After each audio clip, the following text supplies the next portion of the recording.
budget bets. Here's how we did last week.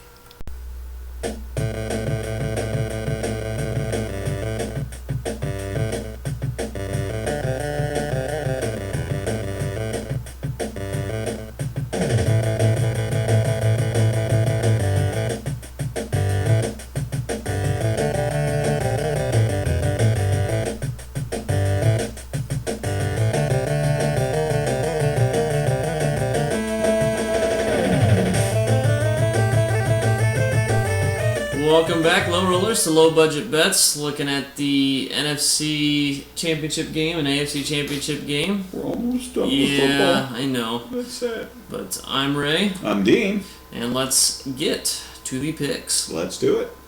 All right, the first game of the day is the AFC Championship game, where we have the New England Patriots traveling to Mile High to take on the Denver Broncos. Dean, why don't you start off? Well, this is going to be a good championship week. That's what I'll say. You just look at all of the factors. Tom Brady, proven. Clutch. Healthy Rob Gronkowski. Bill Belichick schemes against Peyton Manning that can't throw more than 10 yards. Denver's got a hell of a defense. Probably the best in the league, but Bill Belichick always seems to find a way to get past these. So, I got to like the Patriots, even giving up the 3 points. You got to like the Patriots. And the 44 on the over-under, I think both of the teams will put up some points. I don't think it's all going to be offenses, though. I do think there'll be some defensive touchdowns. I think there'll be some special team touchdowns. Otherwise, I might lean more towards the under. Well, that's the way I like it. I like Pittsburgh. I'm Pittsburgh. Who likes Pittsburgh? The Patriots. And the over. Yeah, right? I feel the same way. Obviously, we agree on this one on both the Patriots covering the 3 and playing the over on the 44 points. What I'll add to that is even Peyton Manning in his prime only ever beat Tom Brady and Bill Belichick in the playoffs once, right? Twice. Okay. 2-2. So 2 in the twice. playoffs. So I mean, it's Peyton Manning. Peyton Manning in his prime even choked in the playoffs a lot. Not his finest hours. And they were games that Peyton Manning's teams lost, but their defense wasn't that great, whatever. But no, Peyton Manning himself did not play well. He threw interceptions. He turned the ball over. He has a tendency to be one of those types of folks who gets a tight butthole. A little overthinker. It puckers. I would say. Whereas, for whatever reason, Tom Brady just kind of comes with the same intensity and focus he always does. Thrives. Always does well on the big stage, it seems. The Super Bowls that the Patriots lost weren't his fault. No. They're just sometimes you have those freak plays and stuff, those helmet catches. But anyway, I think Denver's only shot is going to be trying to get some of that A-gap pressure up the middle, which they don't usually do A-gap pressure. They usually have pressure from the outside, which takes longer to get there. Tom Brady just loves to complete those quick, short passes. Obviously, you have Edelman, Amendola, and then in your anytime situations, Gronkowski is always a threat. I just don't see who they're going to have out there covering him while simultaneously trying to shut down Edelman and Amendola. And then you always have the kind of the no-name or platoon guys that seem to just whatever they get you is kind of a bonus. Step up. So I think it'll be close, but I do think that the Patriots will cover the 3. We both like the Patriots to cover the 3 points. We both like the over on the 44 points. Weather should be fine, so shouldn't be anything strange going on there. So we'll move on to game number 2, which we got the Arizona Cardinals traveling to Carolina. Carolina Panthers are 3-point favorites. The over-under on the game's 48 points. Dean, I'll let you get into that too. This one's going to be the fun one. This one's going to be the one that I'm going to enjoy sitting back watching. Being here in Arizona, I'm going to be pulling for the Cardinals. However, there's just something about a running quarterback and the Arizona Cardinals. They just don't seem to be able to stop them or stop them well. You've got a quarterback that can run like Cam Newton, that's the size of Cam Newton. Get him loose in the secondary. Their Cardinals don't have anybody that can match up, with tackling him. It's the Cardinals have a good defense. They can get pressure, but their pressures are, usually predicated on a lot of blitzing. And with a running quarterback like Cam Newton, I'm not sure that's going to be the way to go. On the offensive side of the ball, the Cardinals have enough weapons to go against any defense and feel like they've got a legitimate shot.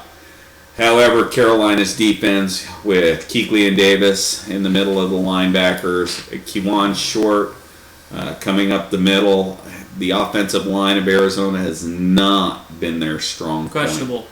Yeah, again, I give Arizona more of a chance to beat Carolina than I do Denver to beat the Patriots, but it's not much of one. In the first half of the Carolina game this past weekend, I would have said Arizona had no chance whatsoever. Right. But, seeing how, they let Seattle get back in the game, it's wild card. I mean, it's a championship weekend. Anything can happen. I'll be rooting for the Cardinals, but if it's my money, I'm putting it on the Panthers. And I think the Panthers have enough of a defense to make Carson capitalize on culture. Yeah, Carson Palmer certainly seemed to bring that part of the Bengal curse with him. It's just something about USC quarterbacks in the playoffs. They seem to love to throw interceptions. And I don't know why, but it is what it is. So I put those together. In my book, it's the Carolina and the under. Right? What do you think? I agree with pretty much all those points there. The only thing I'll add is, like you said with the blitzing and stuff, where they like to blitz, they like to apply pressure. They're going to have to, on passing downs, your third and intermediates, your third and longs.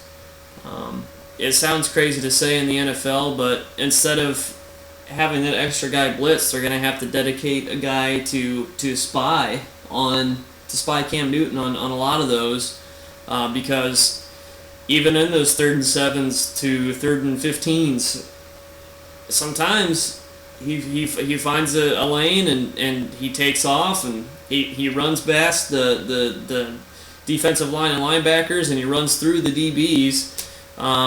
And obviously, because that's part of their offense, I think their wide receivers do a pretty good job of blocking downfield when they know that the play's breaking down. I think Ted Ginn could be a little bit of an X factor for them on your special teams plays. I know obviously people like to play up Patrick Peterson as a good punt returner, but really hadn't done much in the past couple years. Not since his rookie year. He's right. He's, of course, an incredible defensive back. And athlete, but he's a great. Seems to be a great player all around, but it just.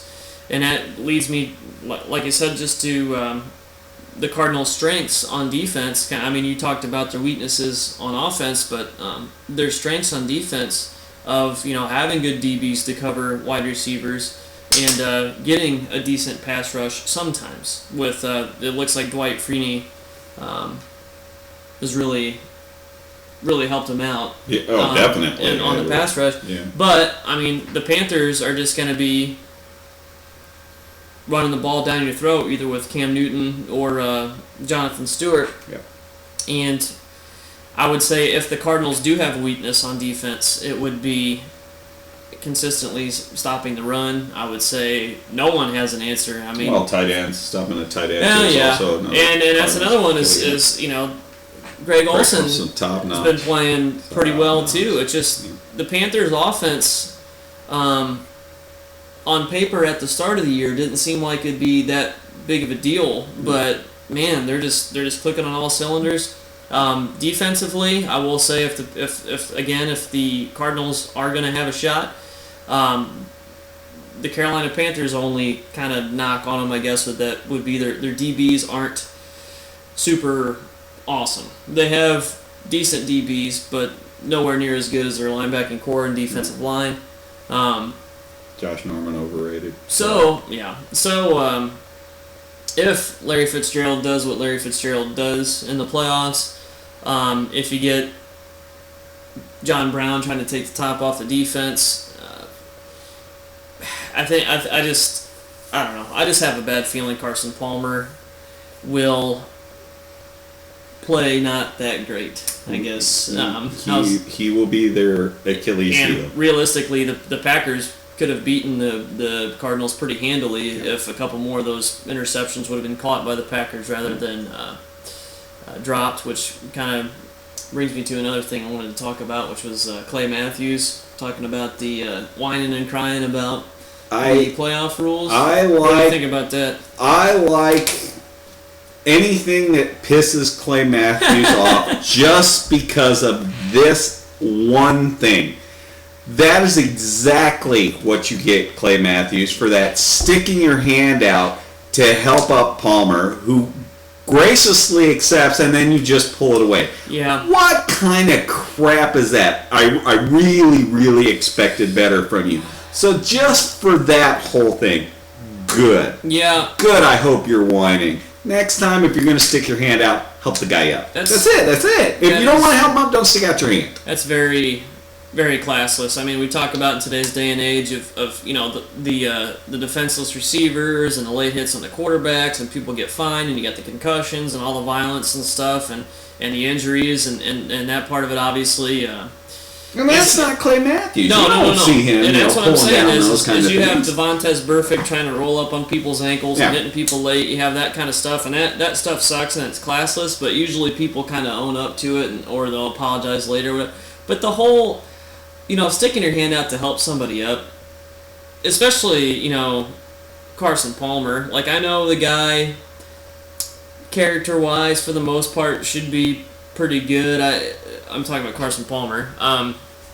I know he had the whole deal where he was going to hold out from the Bengals. Yeah, but that wasn't anything personal. He's not a guy that tries to show you up on the field. Yeah, I can certainly see more of that from Cam Newton. A guy that's but even that show off. Even that doesn't bother me. He's enjoying it. I like watching him play. I just think that's the way he likes to celebrate. We get so used to all these quarterbacks just kind of, the only time they ever show any emotion is if they're tearing into a wide receiver or an offensive lineman who doesn't block, or getting all fired up over a touchdown or something. That's true.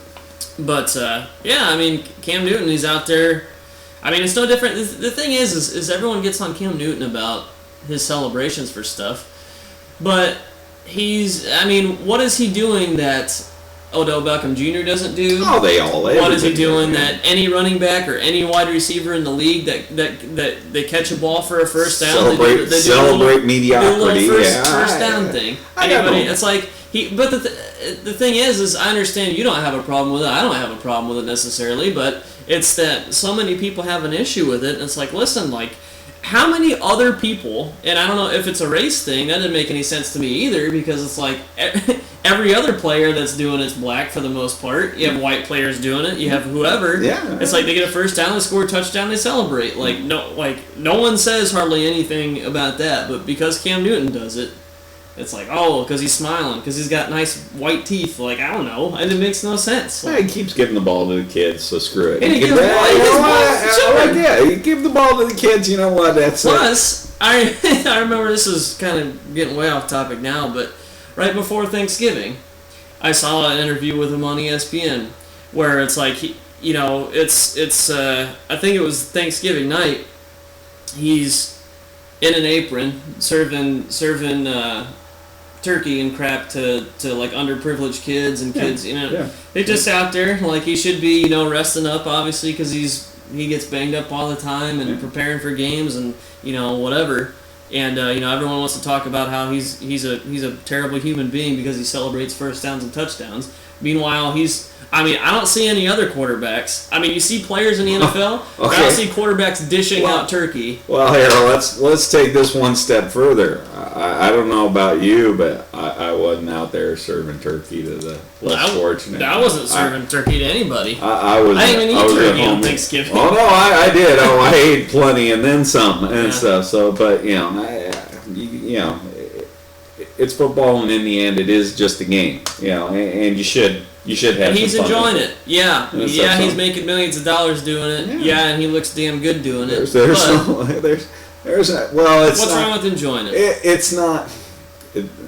Football shouldn't be, as steeped in stupid traditions as baseball is and stuff. And let's not even go down the baseball road. Baseball, if anybody celebrates anything, it's you get the a 90-mile-an-hour fastball to your head. Stupid and stuff. Any other you do that kind of stuff in real life, you get arrested. But on the baseball Right. field, it's part of the game. policing the game. No, it's just Assault. a thug and assault. Yeah, exactly. Yeah. But again, that's neither here nor there and stuff. So it all boils down to those are the kind of things, and in the end, it's just the Cardinals,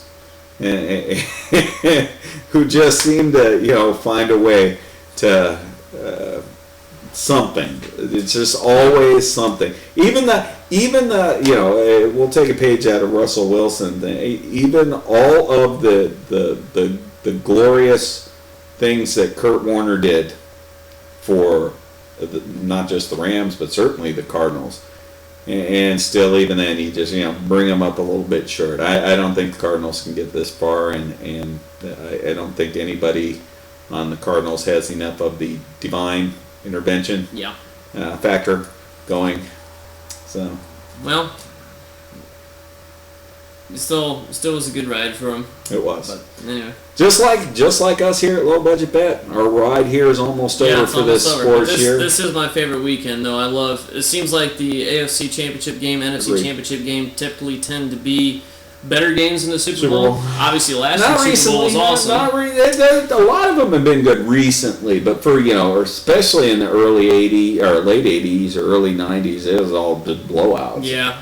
Yeah. So, You're talking about the Super Bowl? Super Bowls. Yeah, well, you had the NFC was so dominant for that long, compared to the long AFC. stretch. Yeah. I mean, you had a period. You're talking late '80s, early '90s, where the Browns were playoffs teams, and that lets you know how bad the AFC was. Yes, they were. But anyway, I can vaguely remember that. yeah, it seems like lifetimes ago. It does indeed. Well, I'd say that'll do it for this championship edition of Low Budget Bets. We'll look forward to seeing y'all next week for our live Super Bowl spectacular, incredible edition. Well, that's going to be hard to do because Is it? the Super Bowl's not next week. Well, 2 weeks after that. Yeah. Well, maybe we'll tape it. What do we still know? Who? Oh, then it won't be live. I don't know what we're going to do. Oh, then it won't be live. Yeah. Man, that'll throw off my old Tuesday. And so we won't know what to do. We'll have to do a low budget miscellaneous special. Yeah. And stuff. So We I do don't know what you some, can bet on, but low budget movies, low budget. I don't know. I have no clue. Come on. I got nothing, but we've got a week, and hopefully your suggestions. Yeah, there you go. Wait, where's my Leave some finger? YouTube Right comments. down there. We'll do well as long as it's not illegal or then more. He might not. I'll do it. I don't care. Yeah.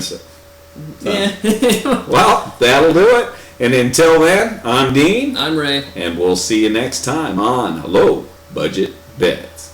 Bye.